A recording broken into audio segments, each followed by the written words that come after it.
A comunidade Narrações Imersivas está disponível. Acesse o link na descrição, ou então no primeiro comentário fixado, ou até mesmo no QR Code na sua tela. Você pode assinar a nossa comunidade em duas plataformas. Estamos tanto na Aurelo quanto no Spotify, via Patreon. Ao se tornar membro da nossa comunidade, além dos livros já disponíveis no nosso canal, você encontra uma série de livros exclusivos para a nossa comunidade. Todos os livros são em formatos de MP3, sem interrupções ou propagandas, para uma maior e melhor narração imersiva. E para aqueles que já são membros, já estão aproveitando do nosso mais novo projeto, que se trata de Harry Potter totalmente ambientado, sonorizado e com a trilha oficial dos filmes. A versão definitiva para quem busca uma verdadeira imersão na saga. Então não fique de fora. Assine a nossa comunidade e descubra mais uma forma de ouvir narrações imersivas.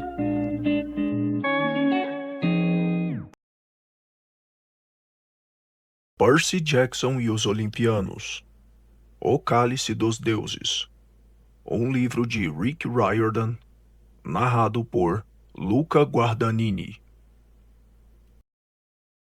6. Afinal, Alcaçuz. Eis um desafio. Tente ter um dia inteiro de aulas. Na verdade, só isso já poderia ser o desafio todo, e depois sair em uma missão para encontrar uma deusa, sabendo que, ao voltar para casa, se voltar para casa, ainda vai ter que encarar algumas horas de dever de matemática e ciências. Quando fomos para o centro, eu estava me sentindo meio azedo, e não foi porque meu marinheiro salgado estava estragado. Grover nos levou direto para Times Square, a parte mais barulhenta, lotada e cheia de turistas de Manhattan.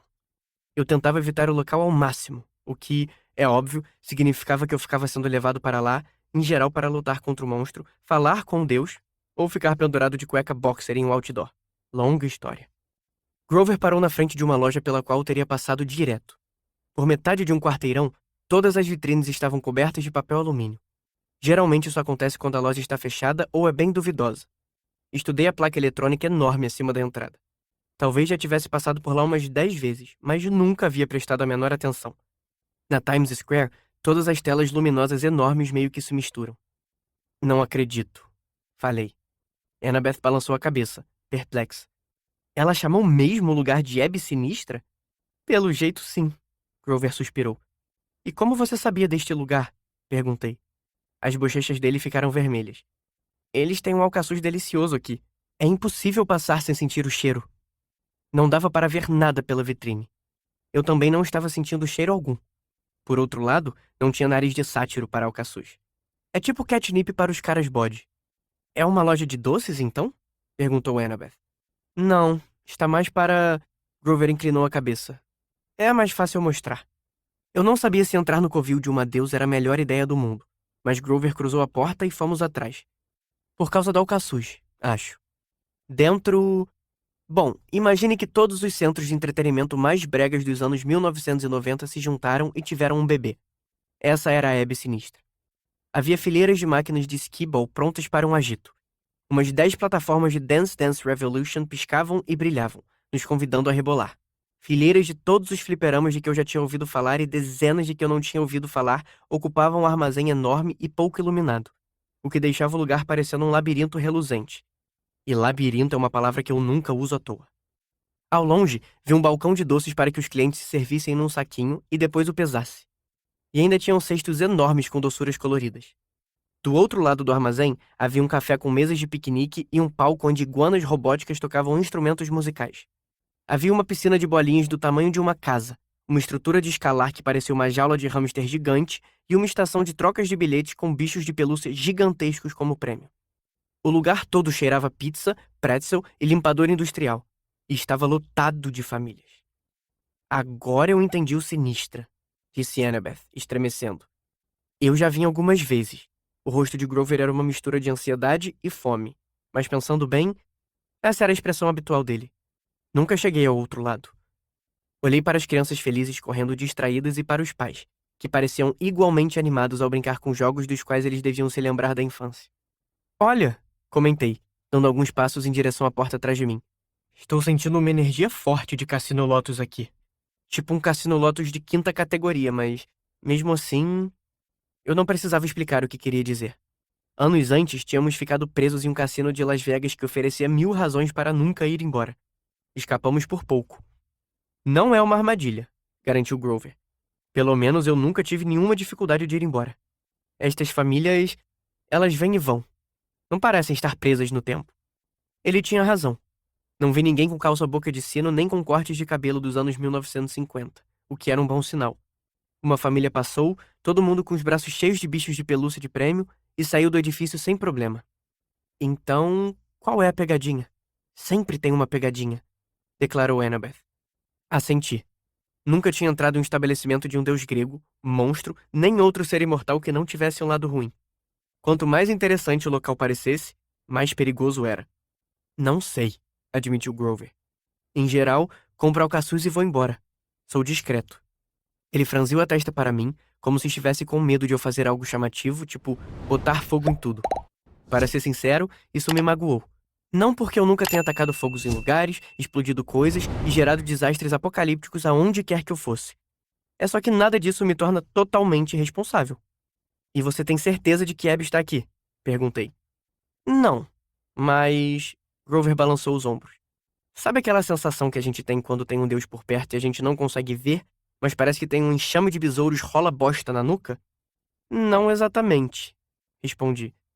Além do mais, besouros rola bosta é bizarramente específico, disse Annabeth. Grover tirou os insetos de cocô metafóricos da nuca. Eu estou com essa sensação agora. A gente pode perguntar para algum funcionário se a Abby está, se a gente encontrar algum. Entramos no fliperama. Mantive a mão ao lado do corpo, pronto para pegar contra a corrente minha caneta e espada, apesar de não parecer haver muito com o que lutar, exceto crianças em idade escolar e chefões de videogame. Eu meio que esperava que as iguanas robôs da banda nos atacassem com baionetas de banjo, mas elas continuaram tocando as músicas programadas. Ah, meus deuses! Exclamou Annabeth. Stackers! Eu não jogo isso desde... Os pensamentos dela voaram para longe. Minha namorada fazia parte do acampamento Meio-Sangue desde os 7 anos, então devia estar revivendo uma lembrança muito antiga. Fazia sentido para mim que ela gostasse de um jogo que era de colocar um bloco em cima do outro. Annabeth amava tudo que tivesse a ver com construção e arquitetura. Quando nos aproximamos da estação de doces, senti uma pontada no peito. Não por estar com fome, mas porque o cheiro me lembrava muito o antigo local onde minha mãe trabalhava, Doce América. Eu adorava ir lá durante o verão e vê-la ajudar as pessoas a escolher doces. Acho que era um trabalho bem difícil e não pagava muito, mas a minha mãe nunca deixava de fazer as pessoas sorrirem.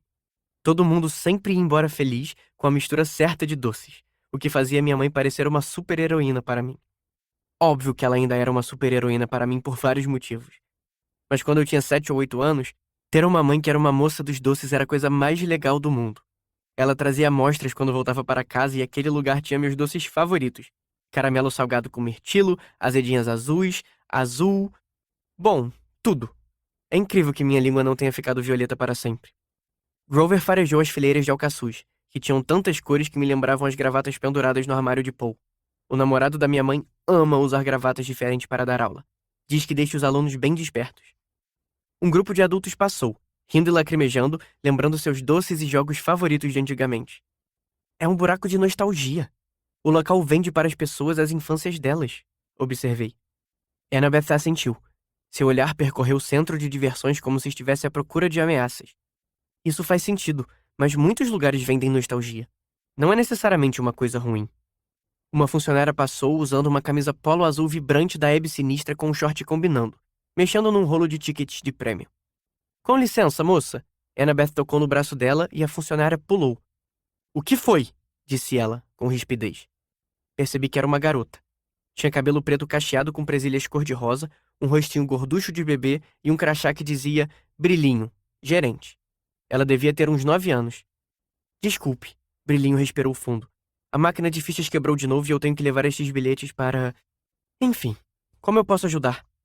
Eu me perguntei se os deuses tinham leis de trabalho infantil para os negócios mágicos.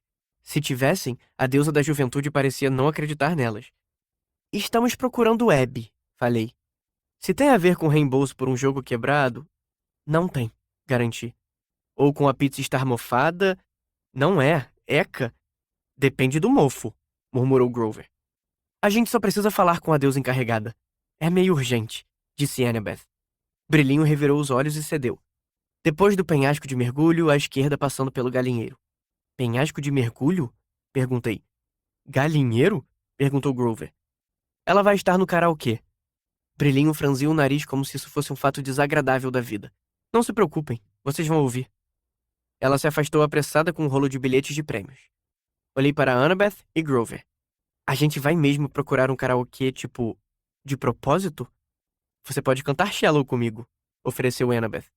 Você não vai querer isso, garanti. Ah, sei lá. Ela beliscou meu braço de leve. Pode ser romântico. Eu só vou continuar andando, disse Grover. Devia ser a escolha mais sábia. Encontramos o penhasco de mergulho, uma parede de 2 andares de pedra falsa de onde você podia pular em uma piscina estranhamente turva. Havia 2 garotos pulando sem parar, caindo na água, saindo e correndo para o alto, enquanto os pais estavam perto, absortos em um jogo de Space Invaders. Eu sou filho de Poseidon, mas não pularia naquela piscina nem por todo o dinheiro do mundo. Em qualquer corpo de água onde crianças estivessem brincando? Não, obrigado.